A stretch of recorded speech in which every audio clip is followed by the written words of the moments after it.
नमस्कार. तर तूही रे माझा मितवा या मालिकेच्या आजच्या भागात आपण पाहणार आहोत की अर्णव लग्न झाल्यावर पहिल्यांदाच ईश्वरीच्या घरी आलेला असतो. तेव्हा तो सुप्रियाला म्हणतो की काकू, एवढ्या डिशेस खूप आहे, मी एवढे नाही खाऊ शकणार. त्यावर सुप्रिया म्हणते की जावईचा मान असतो, तुम्हाला हे सर्व संपवावं लागणार आहे. यावर अर्णव म्हणतो की ऑल राईट, मी सर्व संपवेल, पण एक मिनिट, मी इंदोरला सुद्धा हे सगळं खाण्याचं कंप्लेशन आहे ना. सुप्रिया म्हणते की हो हो, तिलाही सगळं संपवावं लागणार आहे. नम्रता म्हणते की सगळे पदार्थ इशूच्या आवडीचे केले आहे. जिजू, मला खात्री आहे तुम्हाला पण आवडतील. आणि काय आहे, तुम्हाला आमची इशू आवडली आहे, त्यामुळे तिला आवडणारे पदार्थ तुम्हाला पण आवडतील. सुप्रिया म्हणते की बरं, आता चला जेवायला सुरुवात करा. तेव्हा दोघेजण जेवायला सुरुवात करतात. नम्रता मध्येच म्हणते की एक मिनिट, अशी नाही जेवायला सुरुवात करता येणार, तुम्हाला एकमेकांना घास भरवावा लागेल. तेव्हा दोघे एकमेकांना पाहतात. सुप्रिया सुद्धा सहमत असते. ईश्वरी नम्रताला म्हणते की ताई, अगं नको ना. यावर नम्रता म्हणते की इशू, अगं काय आहे, पद्धत आहे ती. आई, हो ना ग. सुप्रिया सुद्धा हो म्हणते. नम्रता म्हणते की लग्नात आपल्याला हे सगळं करण्याचा चान्स नाही मिळाला, त्यामुळे आता तुम्हाला एकमेकांना घास भरवावंच लागेल. आत्या म्हणते की नमू, लग्नात बऱ्याच गोष्टी राहून गेल्या आहेत, त्या सर्व आत्ताच करायच्या आहे का. सुप्रिया म्हणते की जयुताई, असू दे ना, तेवढीच थोडीशी गंमत आणि नवरा बायकोच्या नात्यामध्ये थोडासा मोकळापणा येतो ना, या सर्व गोष्टीमुळे. अर्णव म्हणतो की काकू, आमच्या नात्यामध्ये मोकळच आहे, आम्ही हवं ते बोलतो एकमेकांना. ईश्वरीला म्हणतो की राईट ना. ईश्वरी फक्त त्याला पाहते, बोलत काहीच नाही. नम्रता म्हणते की जिजू, तुम्ही तर गंमतच करता. प्रिया म्हणते की अर्णव, तुम्ही भरवा तिला. तेव्हा ईश्वरी अर्णवला रागानेच पाहते. ईश्वरी मनात म्हणते की मला बिलकुल खायचं नाही आहे तुमच्या हातातून. अर्णव म्हणतो की खावं तर लागेल, प्रथा आहे तशी, राईट काकू. यावर सुप्रिया म्हणते की हो ना. तेव्हा ईश्वरी अर्णवशी बोलणार तितक्यात अर्णव ईश्वरीला घास भरवतो आणि हे सर्व नम्रता व्हिडिओ काढत असते. सुप्रियाला खूप आनंद होतो. अर्णवही मनातल्या मनात खूप खुश होतो. सुप्रिया ईश्वरीला म्हणते की बरं इशू, आता तू भरव गोडाचा घास. तेव्हा ईश्वरी म्हणते की अगं, गोड आवडत नाही त्यांना, डाईट असतं ना. यावर अर्णव म्हणतो की आज डाईट माफ. ईश्वरी खोटं खोटं हसते. गोडाचा घास न भरवता तिखट भाजीचा घास भरवते. अर्णवला समजतं की ईश्वरीने गोडाचा घास न भरवता भाजीचा घास भरवला आहे. तेव्हा तो तिच्याकडे पाहतो. ईश्वरी म्हणते की आवडलं ना, अजून एक भरू. अर्णव म्हणतो की नाही, नको, प्रेमाचा पहिला घास गुळासारखा गोड लागेल. सुप्रिया म्हणते की चला आता सावकाश जेवायला सुरुवात करा. दोघेजण जेवायला सुरुवात करतात. बाबा हे बघून खूप आनंदित होतात. तर इथे ईश्वरीचं जेवण झाल्यावर सुप्रियाकडे येते आणि म्हणते की आई, तुझं हे काय चाललं आहे. सुप्रिया म्हणते की काय चाललं आहे म्हणजे. ईश्वरी म्हणते की तू त्या अर्णव सरांशी एवढं नॉर्मल कशी काय वागू शकते. अगं, एवढं सगळं झालं आहे, त्यांनी माझ्याशी जबरदस्तीने लग्न केलं आणि तू त्यांना जावयाचा मान देते. यावर सुप्रिया म्हणते की इशू, अगं अर्णव आता या घराचा जावई आहे आणि नातं जोडलं गेलं आहे, म्हणजे मनापासून निभवलं पाहिजे, आणि तुलाही तेच सांगेन, कळलं. ईश्वरी चिडूनच म्हणते की ते काही असू दे ग आई, पण तुझं त्या माणसाशी इतकं अति गोड बोलणं मला बिलकुल आवडलेलं नाही आहे. यावर सुप्रिया म्हणते की त्या माणसाशी म्हणजे काय इशू, तो तुझा नवरा आहे आता. आणि अगदी खरं सांगू का, अर्णव तसाही मला आधीपासून आवडतच होता. हो अगं, खूप गोड मुलगा आहे तो, खूप लागवी आहे. ईश्वरी म्हणते की अगं, तो भडकूचंद आहे, भडकूचंद, तुला नाही माहिती. सुप्रिया ईश्वरीला समजवते की अगं, असतो एखाद्याचा स्वभाव, माणसाचं मन बघावं नेहमी. आणि मला सांग, तुझं अर्णवशी लग्न ठरलं असतं तर. तेव्हा ईश्वरी म्हणते की आई, ही सगळी नंतरची कारणं आहे ग. सुप्रिया म्हणते की अगं, त्याला नावं ठेवावी असं काही आहे का त्याच्यात. तू सांग, दिसायला एवढा छान आहे, एवढा मोठा बिझनेस सांभाळतो, माणुसकीला आहे, आणि तू पाहतेस ना सगळ्यांशी किती प्रेमाने बोलतोय, वागतोय. अगं, त्याने काय मनात ठेवलं नाही आहे, मग आपण हे सगळे विसरून पुढे जायला नको का. ईश्वरी म्हणते की आई नाही, मला निभवता येत अशी जबरदस्ती नाती. सुप्रिया म्हणते की इशू, हे घडायचं आहे ना, ते घडून गेलं आहे, ते सगळ्यांनी स्वीकारलंय, आता तूही स्वीकार. ईश्वरी म्हणते की आई एवढं सोपं नाही आहे. सुप्रिया म्हणते की मी पहिल्यापासून तुला एक गोष्ट सांगते आणि आजही तीच सांगते. आपलं मानलं ना तर सगळं सोपं असतं. अगं प्रश्न फक्त मनाचा आहे. तू तुझ्या मनाला पटवून दे आणि पुढे सरक. अगं बाई नशिबाची अशी दोन हातं नाही करता येत. ते स्वीकारून पुढे जाण्यातच शहाणपण असतं.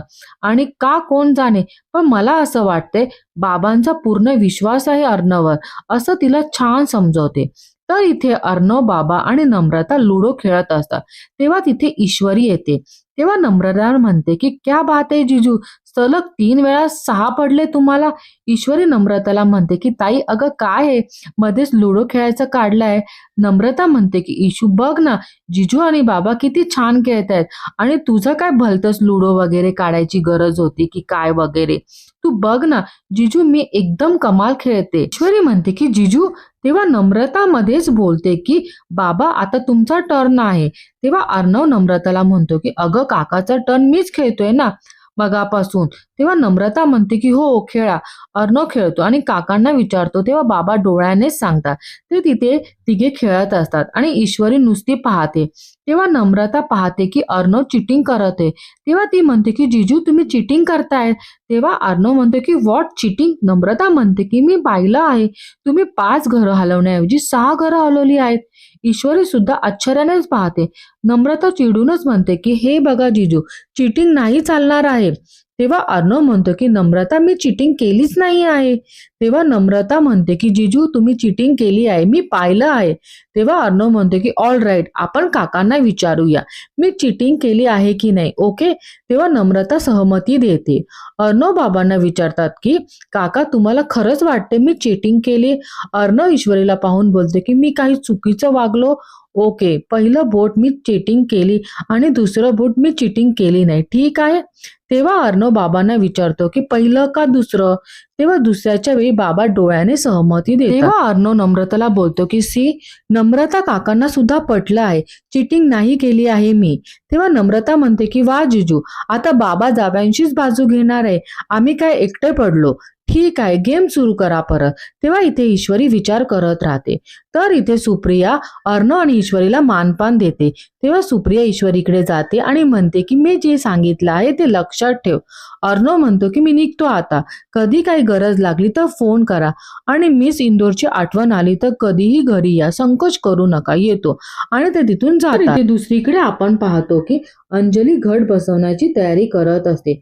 तेव्हा ती अनिताला मदतीला घेते. तेव्हा वल्लरी अंजलीला म्हणते की काय ग अंजली, हे काय तू एकटी तयारी करते. तेव्हा अंजली म्हणते की अगं एकटी कुठे, अनिता ताई पण आहे ना सोबत. तेव्हा तिथे ईश्वरी येते आणि अंजलीला म्हणते की अंजली ताई तुम्ही उद्याच्या घटस्थापनेची तयारी करतायत, मला माहीतच नव्हतं, नाहीतर मी आईकडे गेले नसते. तेव्हा आजी म्हणते की तू घरी असली तरी तुझी मदत घेतली नसती आम्ही. तेव्हा वल्लरी मनात म्हणते की आता कान भरले आहे या ओल्ड लेडीचे, परफेक्ट झालाय. आजी रागानेच म्हणते की इतकी वर्ष घटस्थापना होते तुझ्या मदतीशिवायच, या वर्षी पण होईल. ईश्वरीला वाईट वाटतं. तेव्हा तिथे अर्णव सुद्धा येतो. सगळ्यांना पाहतो. तेव्हा सगळ्यांची तोंड पडलेली असतात. सगळ्यांना विचारतो की काय झालं, एवढे सिरियस का आहेत. तेव्हा वल्लरी म्हणते की तुमचं लग्न झाल्यापासून घरातलं वातावरण सिरियसच आहे. आईंना फक्त एवढंच म्हणायचं आहे की नवरात्रीचे 9 दिवस घरातलं वातावरण प्रसन्न राहावं म्हणून या मुलीने कशातही लुडबुड करायची नाही आहे. ती भक्त म्हणून सगळ्यात सामील होऊ शकते, पण घरची सून म्हणून नाही. तेव्हा ती आजीला म्हणते की हो ना आई, तुम्हाला अगदी असंच म्हणायचं आहे ना. तेव्हा अर्णव मल्लरीला म्हणतो की हो का, पण मला असं नाही वाटत. तेव्हा अंजली मध्येच म्हणते की मामी, राजे शिर्के या परंपरेनुसार घरच्या सुनेला हातून मळवट भरता गेली पाहिजे, तरच घटस्थापना पूर्ण होते, असं स्पष्टपणे म्हणते. इतके वर्ष मी करतच होते, पण आता तर लग्न झालं या दोघांचं, त्यामुळे घरची लक्ष्मी म्हणून खरं तर तिने देवीची पूजा करायला हवी आणि ईश्वरी इथून पुढे ही परंपरा खरं तर तुला पुढे न्यायची आहे. तेव्हा वल्लरी म्हणते की अरे वा आई, इथे उभ्या असताना तू परस्पर सगळेच ठरून मोकळी झाली आहे अंजली. तेव्हा अंजली म्हणते की अगं मी काहीच ठरवत नाही आहे मामी, जे आहे ते तिला फक्त सांगते, तिचा मान मी तिला देते, एवढंच. आणि त्यात काय चुकीचं आहे असं मला नाही वाटत. तेव्हा ईश्वरी अंजलीला म्हणते की नाही ताई, मला हा मान नको आहे. सगळ्यांची मनं दुखावून मला जर हा मान मिळाला तर देवी आईचा आशीर्वाद नाही मिळणार मला. आजीचा शब्द पाळीन मी. तेव्हा मामा म्हणतो की ठीक आहे मग. राजे शिर्केची परंपरा आणि सात्विका ताई आतापर्यंत पाळत होता त्या सगळ्या प्रथा आता आपण इथेच थांबूया. तेव्हा वल्लरीला राग येतो. जीला मामा विचारतो की बरोबर नाही. अरे हो, या सगळ्याचा हाच अर्थ होतोय.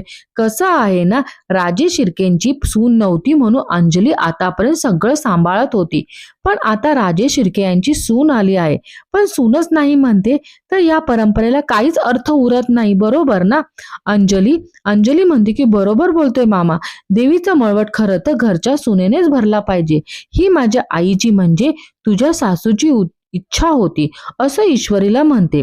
तेव्हा आजी स्पष्टपणे म्हणते की मला हे मान्य नाही, कारण सात्विकाला माहितीच नव्हतं चिंटूचं लग्न कोणत्या परिस्थितीत होणार आहे, आणि हे लग्न ज्या परिस्थितीत झालं तिला नक्कीच मान्य झालं नसतं. तेव्हा वल्लरी मनात खूप खुश होते आणि आजचा भाग इथे संपतो. धन्यवाद.